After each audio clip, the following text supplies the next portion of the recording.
a $13 billion aircraft carrier, the most advanced warship ever constructed.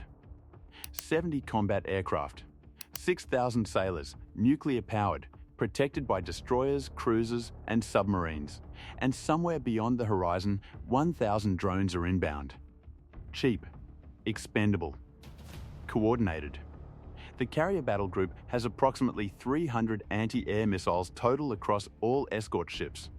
1,000 targets versus 300 interceptors. Let's walk through the nightmare scenario step by step, because understanding the problem is the first step towards solving it. First contact long-range detection. 100 miles from the carrier, the Arleigh Burke-class destroyers surrounding the strike group detect the swarm on radar. 1,000 contacts. Moving fast. Moving together in coordinated formation. Combat information centers across the battle group erupt with activity. Threat boards light up with hostile tracks. Officers run engagement calculations. The numbers don't look good. These destroyers represent the outer defensive ring, the first and most critical layer of protection. They're equipped with the Aegis combat system, the most sophisticated air defense network on the planet. Phased array radars tracking hundreds of targets simultaneously. Vertical launch cells loaded with interceptor missiles. Advanced fire control computers calculating optimal engagement solutions. They were built for exactly this scenario. Mass aerial attack. Overwhelming numbers. High-speed threats. But they were designed when the threat was dozens of cruise missiles or aircraft, not hundreds of cheap drones operating in coordinated swarms. The destroyers begin engaging at maximum range with SM-2 standard missiles. These are sophisticated interceptors designed to kill aircraft and cruise missiles at ranges exceeding 90 miles. They're proven systems. They work. But each missile costs over $2 million. And each destroyer carries only about 60 SM-2s in its vertical launch cells, 3 destroyers. 60 anti-air missiles each. That's 180 SM-2s against 1,000 drone swarm. The missiles launch in rapid succession. White contrails streak upward. The SM-2s start scoring kills. 30 drones down. 50. 70. The system is performing exactly as designed. But even with perfect accuracy, even if every single missile destroys a drone, that leaves over 800 targets still inbound. Medium-range desperation tactics. The destroyers have exhausted their long-range interceptors. The swarm is now 50 miles out and accelerating. Time to switch tactics. They bring the 5-inch naval guns into play. These aren't conventional artillery pieces. They're automated rapid-fire systems capable of engaging aerial targets with proximity-fused shells that explode near the target, creating shrapnel clouds. The guns begin hammering the sky. Each destroyer fires dozens of rounds per minute. Shells explode among the drone formation, destroying multiple targets with each detonation. It's effective. Scores of drones disintegrate in mid-air. But the 5-inch guns have limitations. Each destroyer carries a finite ammunition load, maybe 600 rounds. At maximum firing rate, that's less than 10 minutes of sustained engagement. And the drones keep coming. They're programmed to disperse when under fire, spreading out to minimize casualties from proximity explosions. The swarm adapts in real time, demonstrating the autonomous decision-making that makes modern drone technology so dangerous. By the time the destroyers cease fire, magazines depleted, barrels overheating, they've killed perhaps 300 drones total between missiles and guns. Maybe 350 if engagement went perfectly. That leaves 650 drones that have penetrated the outer defensive ring. And they're now just 10 miles from the carrier. Close-range carrier defenses activate. The carrier itself doesn't carry the heavy missile systems the destroyers use. It was designed to project power through its aircraft, not defend itself with missiles. Everything aboard the carrier is close-in defensive systems, weapons for threats that got past the escorts. But there's no time to launch fighters. The drones are 5 miles out, and closing at 200 knots. From detection to impact, less than 90 seconds. The carrier activates its evolved Sea Sparrow missile launchers. These are point defense interceptors specifically designed for threats that penetrated the outer defenses.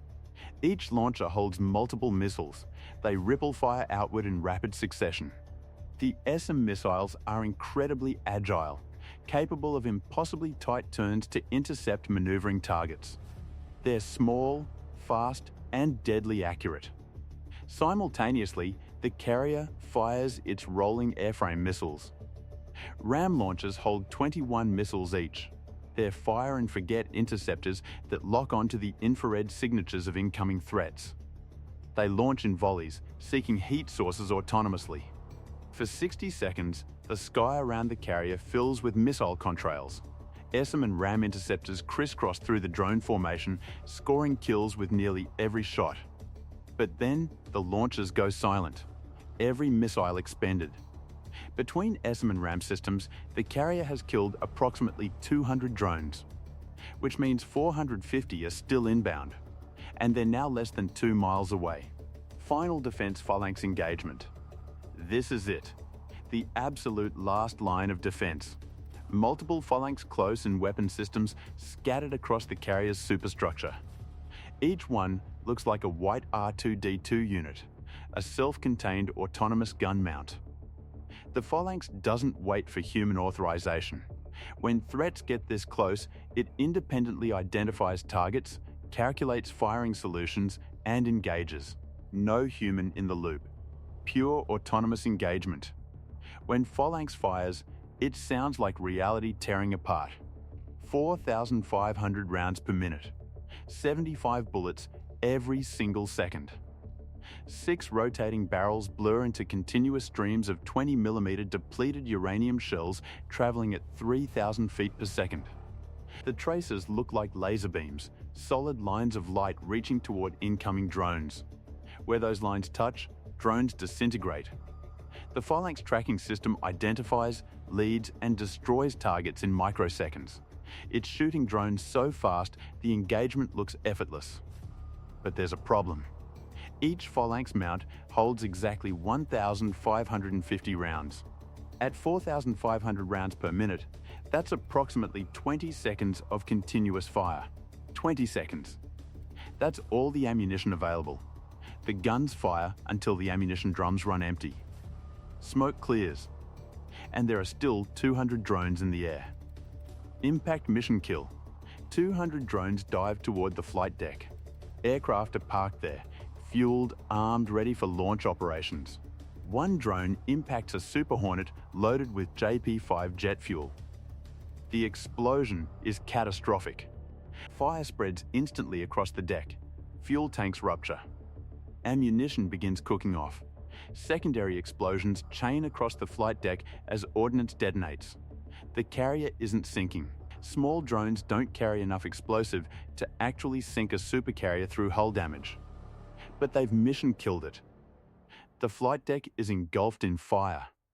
Radar arrays are destroyed. The carrier cannot launch aircraft, cannot defend itself effectively. It's out of the fight. Total cost to the attacker, approximately $5 million for 1,000 commercial-grade drones modified for military use. Cost to the United States, a $13 billion carrier knocked out of action for months of repairs, potentially hundreds of casualties, strategic disaster. This is the nightmare scenario. And with current conventional weapons, there's no adequate defense. The solution: directed energy weapons. But here's what changes everything. The US Navy already has the answer. It's called directed energy weapons. Systems like Odin, Optical Dazzling Interdictor Navy, and Helios. These aren't missiles or bullets. They're high-energy lasers that fire concentrated light capable of burning through drone hulls instantaneously. How fast can they engage? At the speed of light. 300 million meters per second. Point at a drone, fire, and that drone dies. No travel time. No lead calculations. No proximity fuses. Perfect accuracy. Instant kills. The beautiful part, It runs on electricity. Aircraft carriers have nuclear reactors producing essentially unlimited power. As long as the reactor runs, the laser has infinite ammunition. The Navy is also developing high-power microwave weapons like Thor. These create invisible electromagnetic beams that fry electronics in incoming drones. One shot and every drone in a wide targeting cone falls from the sky simultaneously. These aren't theoretical weapons. They're being tested on real ships right now. When fully operational, the nightmare scenario disappears completely. 1,000 drones swarm against a carrier equipped with directed energy weapons isn't a battle, it's target practice. The future of naval warfare isn't about who has the most missiles, it's about who has the most power. And when your ship runs on a nuclear reactor, you have all the power you need. This is why the US Navy is investing billions in directed energy research. Not because drone swarms are a future threat, because they're a current threat that existing weapons can't adequately counter. The carrier remains the most powerful projection platform ever built, but only if it can defend itself against the evolving threat environment. Directed energy weapons aren't optional upgrades, they're survival requirements. The era of kinetic interceptors, missiles and bullets is ending. The era of energy weapons is beginning. And whoever masters that technology first will dominate naval warfare for the next 50 years. If you found this analysis valuable, subscribe for more breakdowns of naval technology and modern warfare scenarios. Comment below. Do you think directed energy weapons will be ready in time to counter the drone threat?